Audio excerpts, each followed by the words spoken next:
Hey, everybody. Welcome back to another episode of the Horse Geeks podcast, where we look at horses and riding from the inside out. I'm Kirsten Nelsen, professional horse trainer, and with me, my compatriot, Deb Romero, certified Alexander technique instructor. And today we wanted to discuss a research paper that we both had a quick look at about ground poles and raised poles and whether or not that is, how would we say, generically beneficial or not. Because I think we've talked about ground poles and raised poles before in some of these podcasts, but this was an interesting paper that you found and sent to me. So do you want to talk about it a little bit? Yeah, this was by Centaur Biomechanics, and they're in the UK. And I really am intrigued by all the studies they're doing now by electronic mapping and so they've gotten really sophisticated information about the dynamics of the rider, the horse. And I just picked this one out because it's so traditionally taught in training the use of ground poles or raised poles to, and you can correct me if I'm wrong, but like to increase the kinematics of the legs. Yeah, across the board, it's Across the board, I see it Mhm. in every like training modality. Yeah, You see lots pictures on Facebook, there's ground poles or there's trotting raised poles.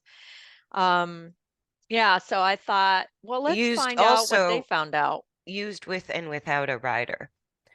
No, Right. So this study is with a rider, which I would love to see it without. So yeah. And the findings, do you want me to read the conclusion we had sort of, sure. okay, hang on, now I can make my I think screen that bigger. makes it easier than reading all the numbers because if the gist of it is more important than the actual numbers. Okay, so the conclusions drawn from this paper, let's just go straight to that. With a rider, ground poles and raised poles place different biomechanical demands on the, let me see if I can say this little Yeah, wrong, go for that. thoracolumbarosacral spine, basically the thoracic, the lumbar, and the sacrum, Right. um, when compared to trotting over no poles.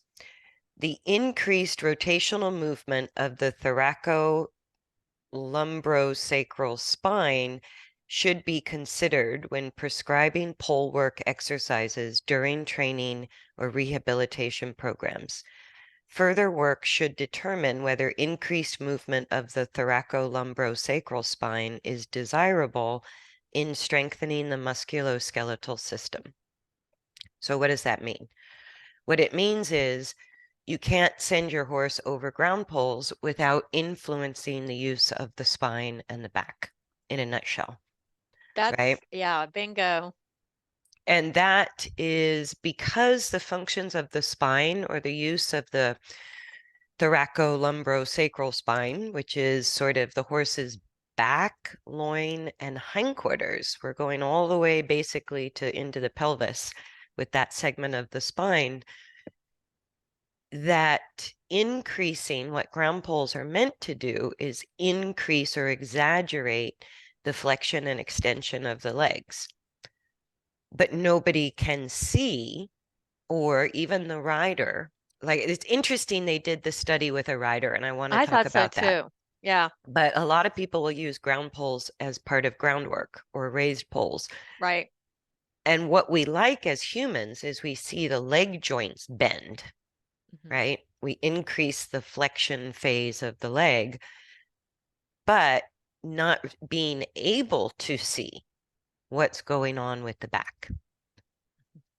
And so one of the things they concluded in the research is that even with a rider, which sort of surprised me, that it's increasing the rotation function of the spine and lateral bending of the spine. So in other words, the horse is rolling the barrel and bending the spine, increasing those two functions of the spine in order to get the legs over the poles. So is that Wow. beneficial or not beneficial? Hmm. Might depend on the horse, but in That's true. general, That's true. I think what we've talked about is the axial skeleton, which is the skull, spine, rib cage, and I always include the pelvis because it's part of stabilizing movement, that if that part of the body is not stable, then the limbs or the appendicular skeleton is going to have to take over the role of stability in motion. It's And the same with balance, people. yeah, balance is Hmm. always a give and take between mobility and stability. Like if That's you a have good way to put it. too much stability, right? You have stiffness and a lack of movement, a lack of Hmm. mobility. But too much mobility, especially in the wrong area of the body, is actually going to increase stiffness in other areas of the body because there has to be this blend of stability and mobility. So, what did you get out of the paper? What were some of the highlights or aha moments? The aha moments, because I think it's something that a lot of people don't address is the rotation. We don't look at rotation as a subject. And that for me, what and as an Alexander teacher with people, it's destabilizing the spine is what I see. Mm-hmm. That there's to me that means there's compensation going on to do that exercise. So it's kind of the thinking of the human that, oh, this exercise is going to increase, ability to do other things, but really is it? I don't know. It actually can have the opposite effect because it Yeah. can make the horse tighten the back muscles because you're sort of forcing the limbs into more mobility, which means that if the back isn't stable, right, it's going to have to bend, twist, compensate in order to increase the mobility of the legs that isn't there because the back is not stable, because the back is not well coordinated. The spine is not well Right. coordinated. And then if you think of the rider, if the horse has got some sort of imbalance, let's say they were talking about more rotation. What if it's rotating more one direction? What's happening to the rider, and how is the rider supporting or not supporting the horse correctly? Yeah. So So it that's what just kind of boggles my mind. it sort of interested me in the study because the rider is never neutral. If you Right. have a really good rider, the rider's job is to counteract that Exactly. excessive movement of the spine by stabilizing our own body as a rider, right? So going over these poles with a rider and still showing an increase in the twisting function of rotation and the Hmm. lateral bending function of the spine, I thought that was really interesting because either if the rider is trying to counteract it, the ground poles are still making that very difficult, if not impossible. Or if the rider is not counteracting that, then the rider's weight is going to exaggerate the rotation and lateral bending of the horse's spine because they're going with the horse, which many people have been taught to do. Oh yeah, I was. So, And and it's to me it's our backwards way of thinking, that we think it has to always we're always looking at the horse's legs, we're always looking at the limbs, but really all the action is going on in the back.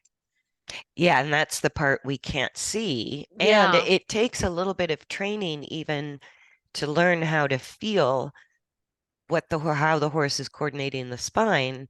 That takes a little bit of training and Yeah. practice to get good at knowing that as a rider. So the odds are really not in our favor or not in the horse's favor that just putting horses over ground poles, I think it makes the human feel better because we Yeah. see we see the legs bend There's more. movement. Yeah. And so we I mean, think, what we do going in circles at the walk is not fun to watch, you know? I mean, it's like, what are they doing? That looks so boring. but I think people forget that, like, a lot of times if there's arthritis in the leg joints, Mm, or if the horse is sort of sickle hocked or functionally straight through the hocks, when we see this sort of peg-legged movement in the mm, horses, it sounds like a reasonable solution to get them to go over ground poles to help the legs remember how to bend. But in every mhm, stride, like I'm going to see if I can break this down. So when the legs bend, that's flexion of the leg joints, right? So particularly we want to see it in the hind legs because that means the horse is more engaged or moving more totally. correctly. So it's the hip, the stifle, the hock, and the fetlock are all the hind leg joints. And when the leg scrunches up and folds, that's the flexion phase of the joints. And when the leg is straight, that's the extension phase, right? So extension just means the bones are coming farther apart in the joints, and flexion just means they're coming closer together. So in every single stride, when, let's just take, say, a hind leg, when the hind leg pushes off and the hoof leaves the ground, the leg is in a phase of extension. The leg Mhm. straightens as it pushes backwards. Then the leg flexes or bends as it swings forward towards the center of the horse's body. And then as the hoof is hitting the ground, the leg is back in extension. So before we've completed one stride, we've gone through extension, flexion, extension. Then during the braking phase of the stride, which is when the hoof hits the ground, and in that phase, it goes back into flexion as the whole braking mechanism, which is the phase of leg swing and the use of the hindquarters and the back, it's going to flex again as the body is resisting acceleration and body weight from falling forward. Then it's going to extend again and hit peak vertical, where the leg transitions from braking back into pushing, right? So from peak vertical, the leg is back in extension, straightens, and starts thrusting or pushing against the ground force in order to propel forward motion. And as soon as the hoof comes off the ground, that's the end of the pushing phase. The leg flexes again, swings forward, extends, flexes, extends, flexes, right? So we have multiple phases of flexion and extension in every single stride, Mhm. no matter what. And so when we see things like the horse dragging the toes or tripping up Mhm. front, like on the front feet, the horses will tend to trip or stumble. And on the hind feet, the horse will tend to sort of drag the toe when they don't have enough flexion. So if you don't have enough flexion, then balancing the speed, right? Equalizing the braking and the pushing phases of every leg stride is going to start equalizing the flexion and extension through all the joints. The problems we have with toe dragging or stiff hocks or bad stifles is the leg doesn't flex very well. That's why we want to see it lift up over a ground Yeah. pole. But I go, if we have to go over a ground pole in order to see it, it should already be happening. And I just So had a thought that shouldn't shouldn't the foot be on the ground longer for better back function than shorter? Because I'm thinking if we're using poles, the horse is actually having to more quickly engage the legs instead of spending time placing the leg underneath them and moving through that whole range of motion. Yeah, so We're what the kind of ground, shortcutting the motion within itself yes. because And horses don't travel like that. They no, don't move. They don't, because that's what just came into my head. I'm like, wait, they don't move that way. yeah, the ground pull causes the leg to go up and down, Up and down, yeah. but correct flexion and extension is directly related to the acceleration or pushing force balanced with the control, stabilizing, braking force. So Is that if, like the comparison of somebody walking down a hill, or up a hill or something that people could, yeah, because you've so got to if have some we, sort of resistance in the movement. There's tone going on to create. Does that make right, sense? so if we walk down a hill, or like, let's say we're walking down a really steep hill, we take smaller steps because Hmm. the hill itself has a downward pull on our body, right? So when we walk down a hill, we have to exaggerate the braking phase of our stride. Right. And if we increase pushing, then we're going to kind of either hurl down the hill, Right. sort of hoping to gain our stability through momentum, or we're going to fall. So when we're walking down a steep hill, that work we feel in our muscles and the extra bending of our leg joints is what's resisting us falling on our face, Right. right? And then, of course, we're still pushing because we're walking. So when our foot sort of goes behind our torso, that's the pushing phase. When our foot lands in front of us, that's the braking phase.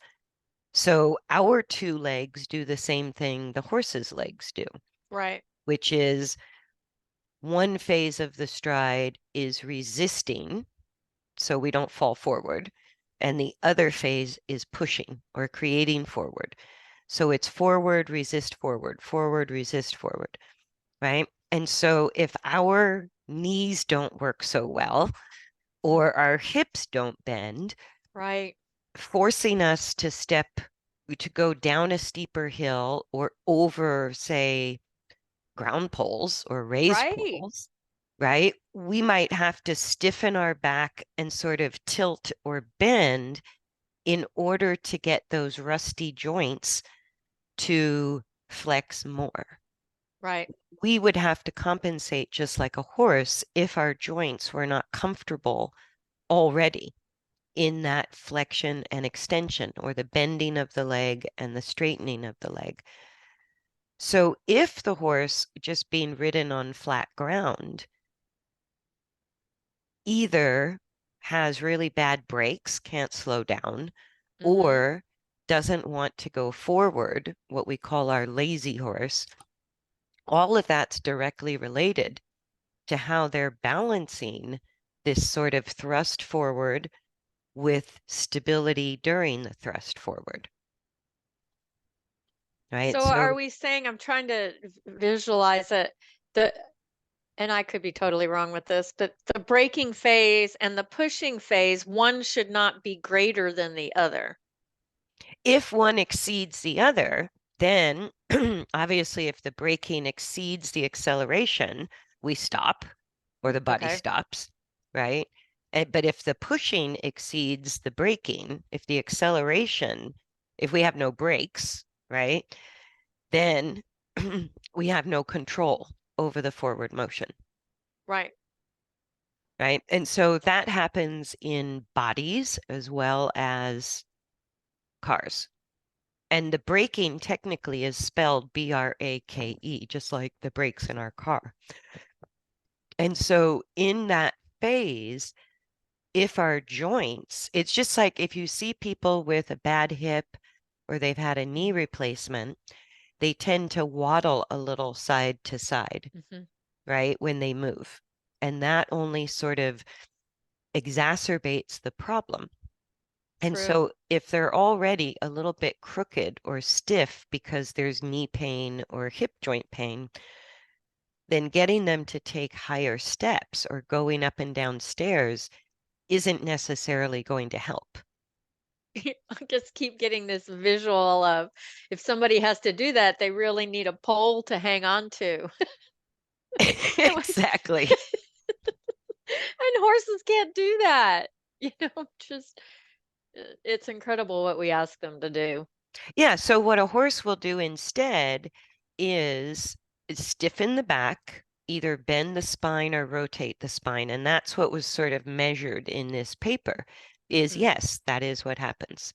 Even with a rider, which I found interesting, because theoretically, the rider should be able to support the stability of the spine and theoretically increase the bend of the legs over the poles without disturbing the use of the spine.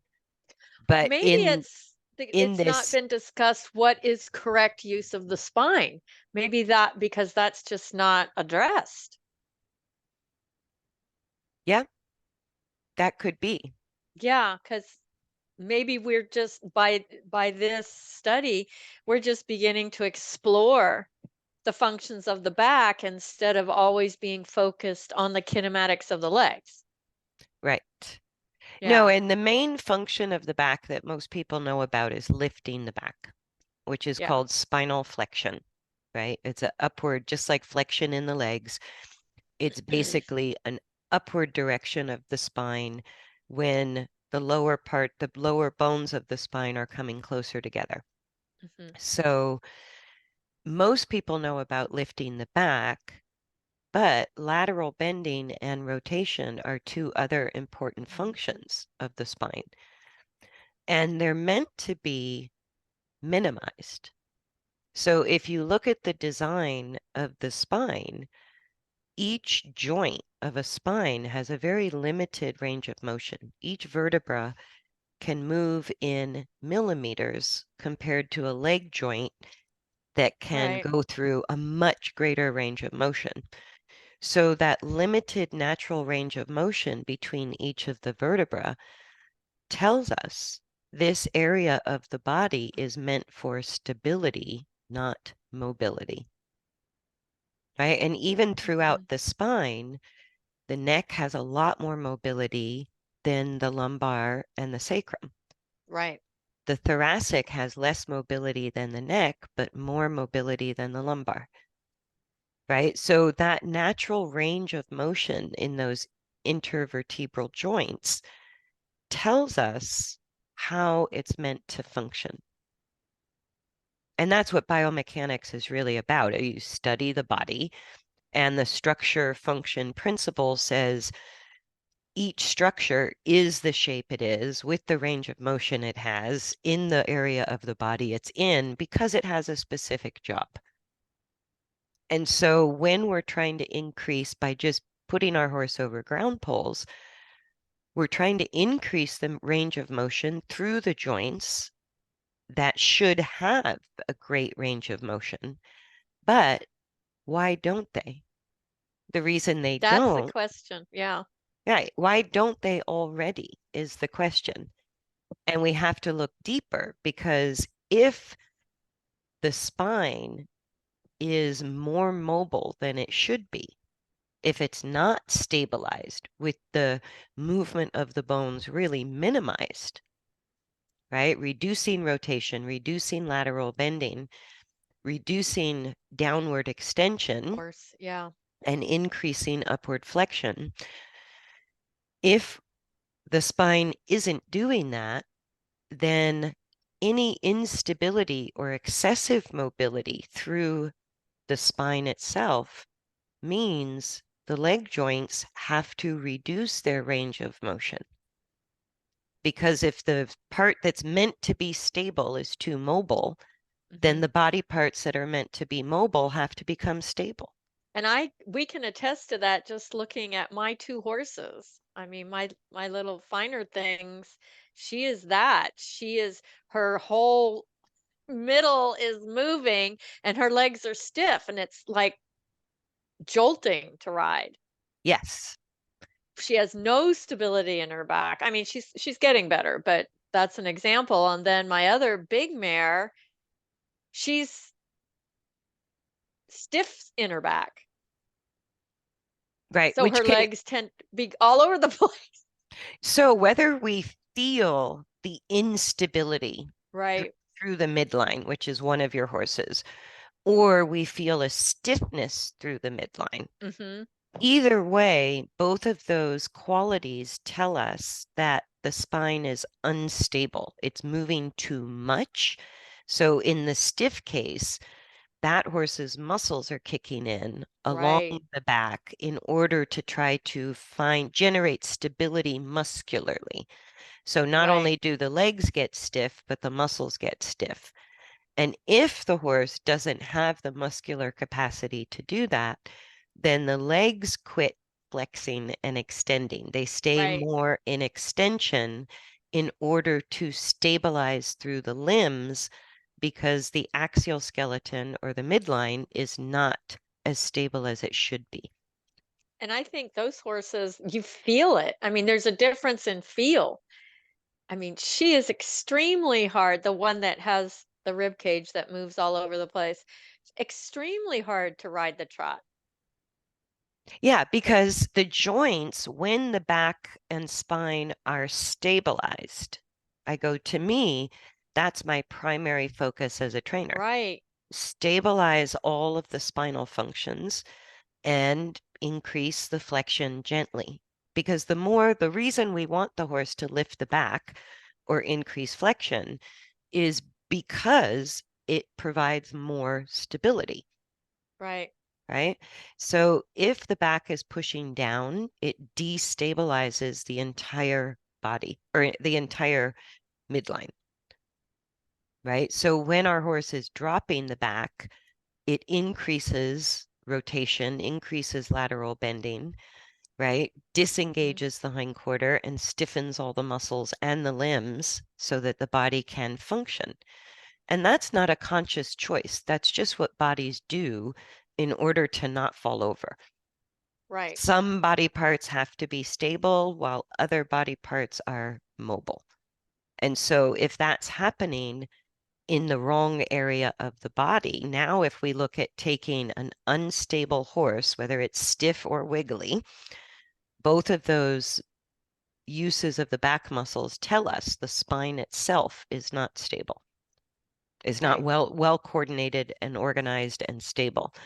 So if I take your stiff horse and pop her over ground poles or especially raised poles, it's only going to make her tighter, even though Mhm. I got more bend through the leg.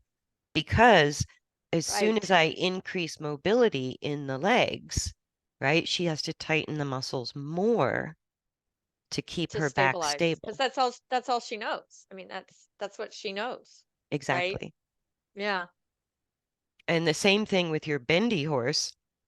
If we put that horse over the ground poles, now we've got mobility everywhere, right? And so it's excessive mobility compared to stability, which means that horse is likely going to rush or refuse to move forward or freak Mm, out or be incredibly hard to ride. she's incredibly hard to ride. And when I hear that from people, then I know there's definitely a stability problem. When somebody says, I cannot ride my horse at the trot, it's really hard to ride. Then Yeah, I know we've got a stability problem. yeah, because ideally, when the axial skeleton is stable, the skull, the spine, the rib cage, and the pelvis, when that part of the body is holding stability during motion, then the whole reason we want to increase flexion or extension of the joints is because the joints of the legs act like shock absorbers. Mm, So it gives us a smooth ride. Not only is the back where we're straddling more stable, but when the back is functioning correctly, then the leg joints already start to increase the flexion and balance it with the extension during every stride. So balanced extension and flexion, or bending and straightening of the legs, gives us it's like the body's natural shock absorbers, Right. right? If the legs aren't bending enough and equalizing bend, straighten, then it's more like sort of walking on crutches. It's kind of stiff Hmm. and propelling forward rather than that shock absorbing effect. Yeah. So if I take a Interesting. horse that's already unstable through the spine and put them over ground poles, I'm by increasing the mobility of the legs, it's not going to make the back more stable. It's going to make the back compensate more. It's going to throw the spine further into dysfunction or make the muscles tighter because there's suddenly no stability anywhere if the legs have been doing their job of stabilizing because the midline is unstable. And that's what they showed in this study is even with a rider, that's what happened. Yeah. It's very And interesting. yeah, and the paper gets a bit into the weeds with specific measurements. And again, those measurements are super small because each joint, each vertebra in the spine is not meant to move a lot. Right. There's It's not not much room. supposed to. I think that's a good point. Besides, people don't know what a back is doing. That's a good point. We just don't know. We're not looking at that function. We're looking at the legs all the time. Yeah. Or the position of the head and neck is somehow supposed to influence the back, or the use of the legs is somehow supposed to influence the back. And all that is humans want to see a change. Yeah, they do. And so we figure if we can kind of get the neck in what looks like the right position, then we can get the back, even though we know nothing about the back and can't see it, right? And then the Yeah, same thing we're with the so visual. We legs. think we need to, and it's so much smaller than that. It's really a kinesthetic. It's feel when you're riding underneath you instead of what's going on with the legs. Yeah, and so basically, if the movement is wiggly and noodly, you have an unstable, dysfunctional use of the spine. And if the movement is super stiff and jarring, you also have Hmm. unstable or dysfunctional use of the spine. So every body sort of responds to that differently. Some Right. bodies are hypermobile and very wiggly, and others are stiff and lack sort of ease of movement. And horses do the same thing, right? So if when we ride our horse, if it's unstable under the saddle, we're going to have abnormal use of the legs. It even goes So back to looking at the feet, right? Have we talked about that before? You can even see the difference sometimes. The hoof shape is different on one front foot than the other. yeah, because as the hoof grows, whatever forces are affecting the hoof growth from the top of the horse down is going to influence That's the key. where the flares are, where the high Hmm. spots are, where the low spots are, how much hoof they grow, how much heel they grow. It's all of that is dictated by the way the forces are acting from the top line down through the legs during motion. So, like a good farrier can tell when the training is changing the movement of the horse or the coordination of the movement because the feet start to look different. They take a different Right. shape. And it takes time. That's a time factor too. Well, it's no faster than us going to the gym and starting a workout program. Right. It's not going to magically happen because a horse is an animal. It still is a Because they body. have four legs. Yeah.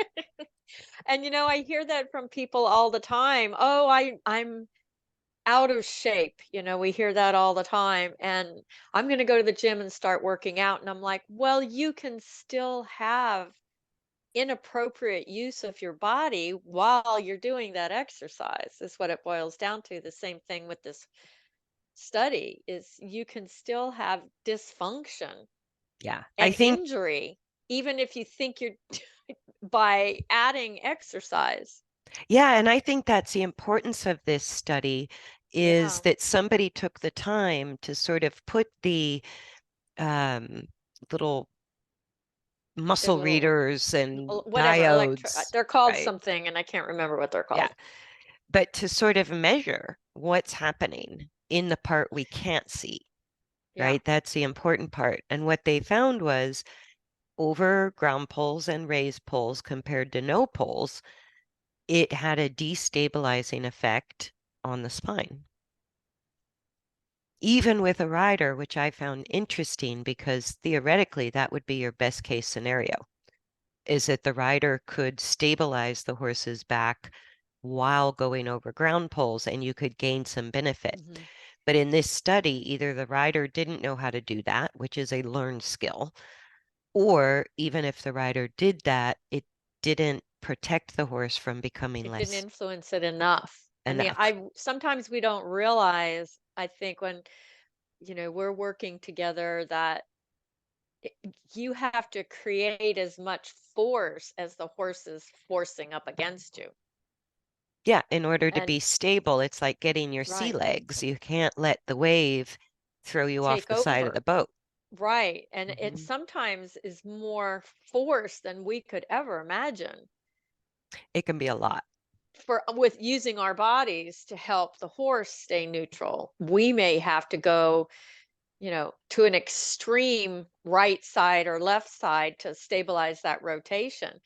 And it's way more than sometimes I've ever thought it would be. Yeah, because it's a lot of force coming through the center of the horse up into our bodies as riders. And then if you think of it, it's at the trot that your timing as a rider has to be even better.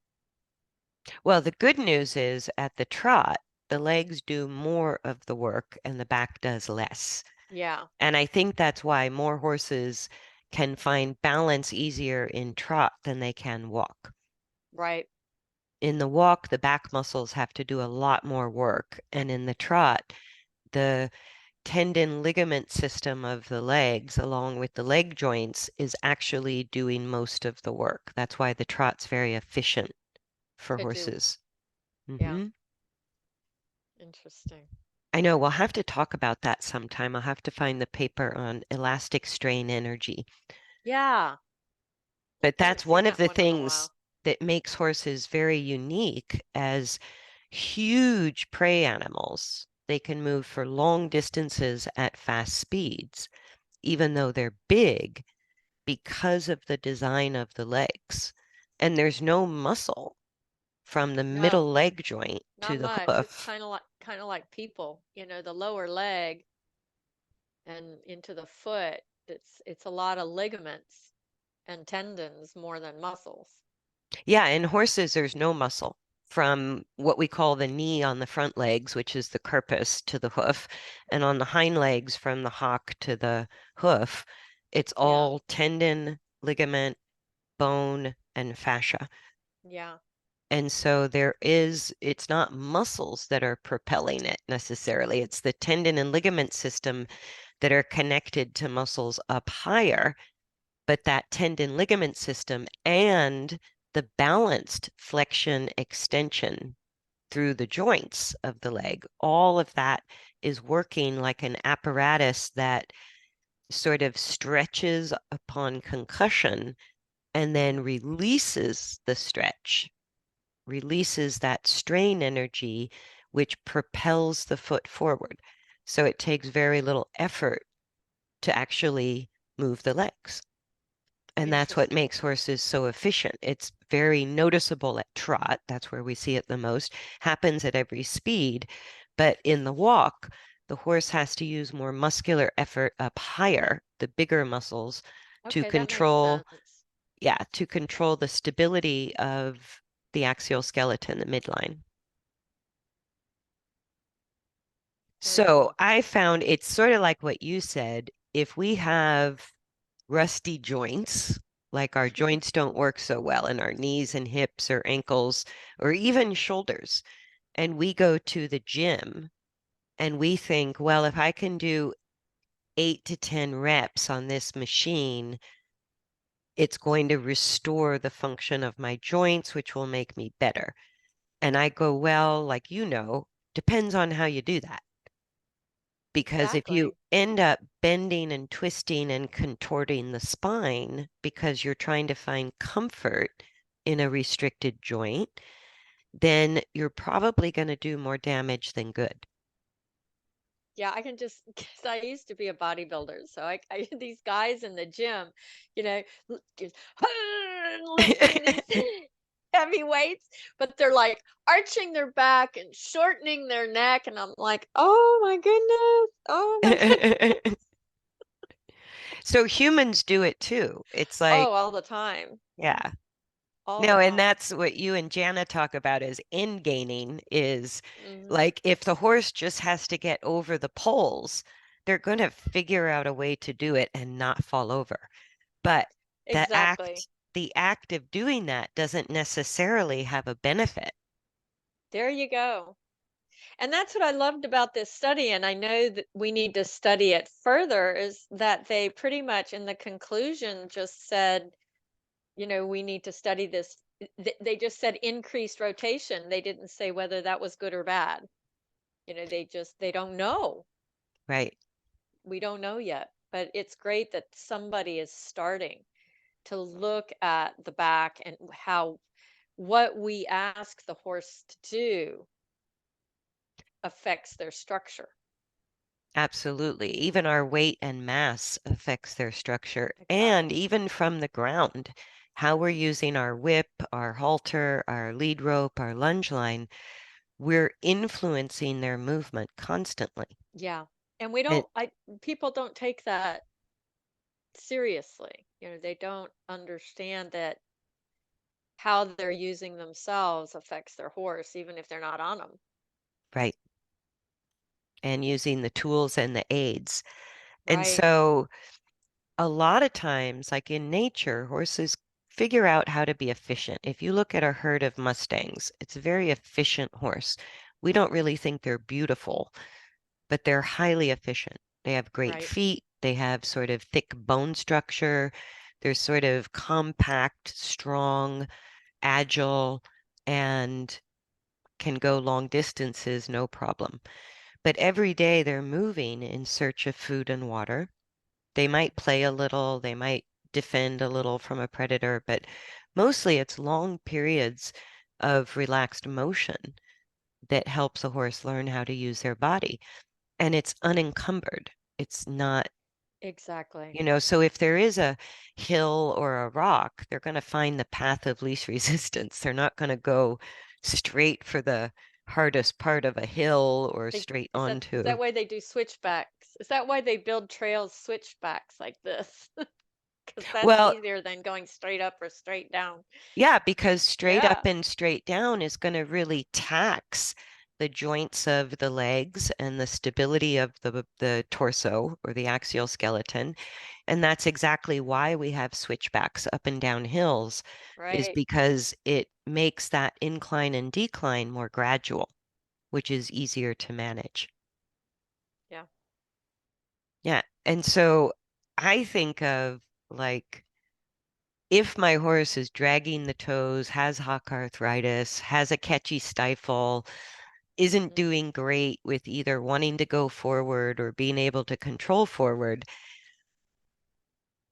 the odds of ground poles making my horse's problem worse are higher than the odds of helping my horse discover better balance. And that's, like I said, if we take a big step back and just look at Hmm. the essence of balance is a constant adjustment between mobility and stability. Too much Right. mobility, we lose all stability. Too much Exactly. stability, we lose all mobility. And so there's different structures in the body that by design are meant to be more stable and other structures that are meant to be more mobile. But if we haven't made sure the stability is there before we try to increase mobility, then we might be tipping that body balance the wrong way. Yeah, I Our think, horse could become more stiff or hypermobile. or injured, and Mhm. you could get a injury from it. Yeah. And I love that this was it Centaur Biomechanics Mm-hmm. funded this research because it's ubiquitous. Like it is just one of those things that if I had a nickel for every time I heard a vet say, put your horse over ground poles, do long trots for stifle issues or hock issues, it's like it just seems to be sort of a like a known remedy, or we assume it's always going to work. I And think it it's that gets, assumption that always one exercise is going to help all, and we're not taking into account individuality.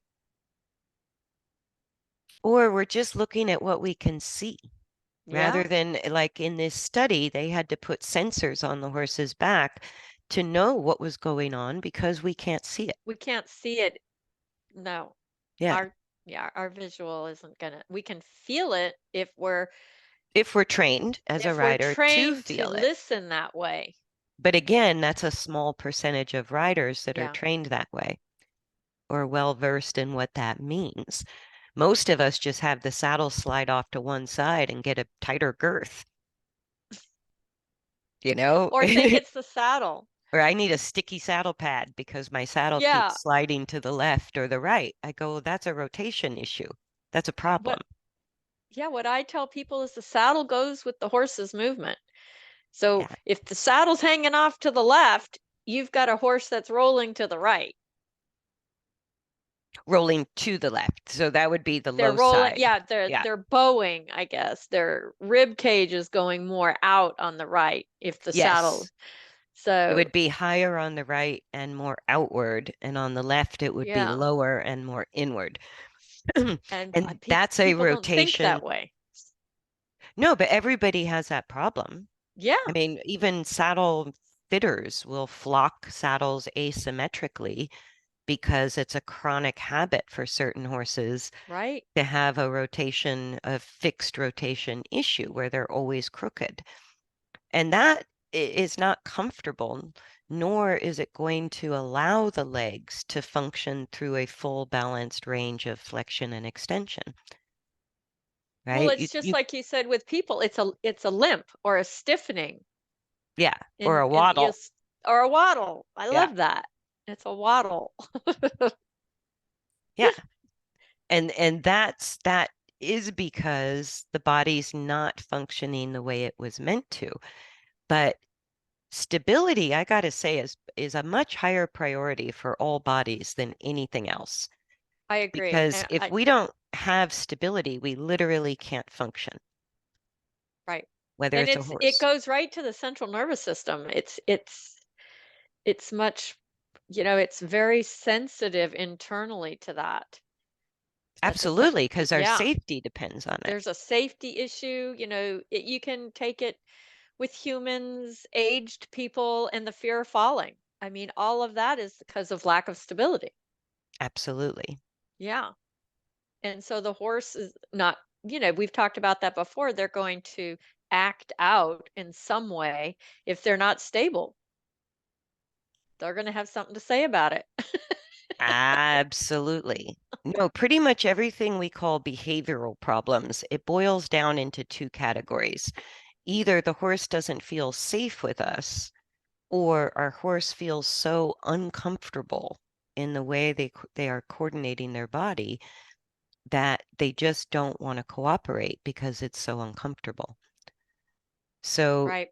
if we've earned our horse's trust and our horse feels safe with us, all of our other training issues, like not turning to the right, falling in to the left, Mhm. going too fast, going too slow, not lifting the back, not taking the rein contact, all of that is directly related to how they're physically coordinating their bodies. Exactly. And resolving that problem when it comes to sort of guiding the horse's body. Okay, this part is meant to be stable. Let's encourage that more, right? Then let the mobility start to come through. Because as soon as we're shifting where the body is organizing stability, which should be through the midline, skull, Right. spine, rib cage, pelvis, when that part of the body becomes more stable, that's what frees up the limbs to Exactly. restore proper flexion and extension. So Mhm. until the back is stable, if we're still getting catapulted around the saddle, Mhm. then no amount of ground poles is going to make that better. It could make it worse because you're trying to increase mobility in the legs while the horse is trying to use the legs for stability. Right. And I can see a horse refusing to go through the poles because it just physically can't. Yeah, or making one big giant leap over four poles. I love that. I've seen that. Yeah. Yep, I agree. I agree. No, and I had one mentor tell me, which I thought was interesting. He was very against ground poles, and he said, if you really want, to sort of challenge the flexion and extension of the leg joints, but with having the back congruent in that process, he goes, then you have to jump a horse over something at least 2 feet high. 2 feet Hmm. high or higher, if you're going over a jump, the whole body is now more likely going to involve the back, pelvis, and leg joints to break before the jump and push over the jump. Interesting. Yeah, and I thought that was very interesting that jumping would be a more integrated exercise than ground poles or raised poles. Oh, that would be an interesting study. Hmm. I have to suggest that. Yeah, it would be because his theory was at least 2 feet, if not 3 feet, is where the body has to work as one unit to get over That that makes jump. sense. Hmm. That makes sense. But again, if they're jumping hollow, they may get over the jump, but you really didn't get the benefit you were intending. Or twisting, some I've seen some horses have the ability to twist their hind end to get over a jump. Absolutely. Amazing. Yes. Yeah. I mean, the body has no rules.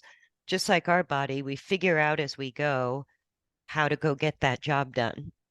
Right. And the more pressure we're under to do it, the less we have conscious awareness of how we're doing it.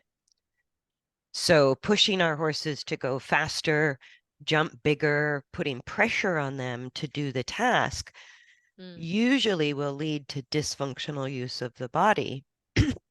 Because just like us, when we're learning to walk on a balance beam, it doesn't help to go faster. It helps to go Mhm. slower, right? Yeah. Or when we're learning to ride a bike, it doesn't help to start on a hill. It helps to start on flat ground, right? When we're learning to drive a car, it doesn't help to start on the highway. It helps to start in the parking lot. Parking lot, big parking lot. Right. So just sort of in any given ride, whether we're in an arena or on a trail or whatever, if we start to consider how stable, level, and easy is the saddle, is my horse's back? Mm. Is it level? Do I feel the midline straight? Does it feel like it's rolling side to side or sort of stable side to side and level? And do I feel like the forces of motion are constantly unseating me as a rider, or is it easy to Mhm. sit quiet and still on my horse? That's the difference between correct function and incorrect function through Yeah. the spine. I So think as humans, we definitely have to go more towards the feel and not the visual of what we see. yeah, the visual, we can look at postural changes by choice rather than influence and see kind of what our horse chooses to do when Right. we're doing groundwork. That'll give us an indication of how they use their spine. But the more we influence, the less we know what the horse's choice is. Exactly. So a lot of like groundwork gadgets, I go once again, like ground poles, you're sort of trying to create this visual ideal without really knowing what that horse is doing in the part we can't see. Mhm. Yeah. Anything else you want to add? No, good study. Good study. I did like that study. Thanks for Yeah. sending it to me. It was very, yeah, it was just short and sweet, where some of them can be kind of lengthy, but the outcome was for further information. So I like Well, that. and I really find it encouraging that somebody even thought of this study because ground poles, cavalettis, raised poles, whatever we call them, they've been used for thousands of Ever. years I'm in horse guilty. training. I'm, oh yeah. Yeah. And again, maybe there's a few benefits, but we need to look at the individual horse and we need to Mhm. look at what are we starting with?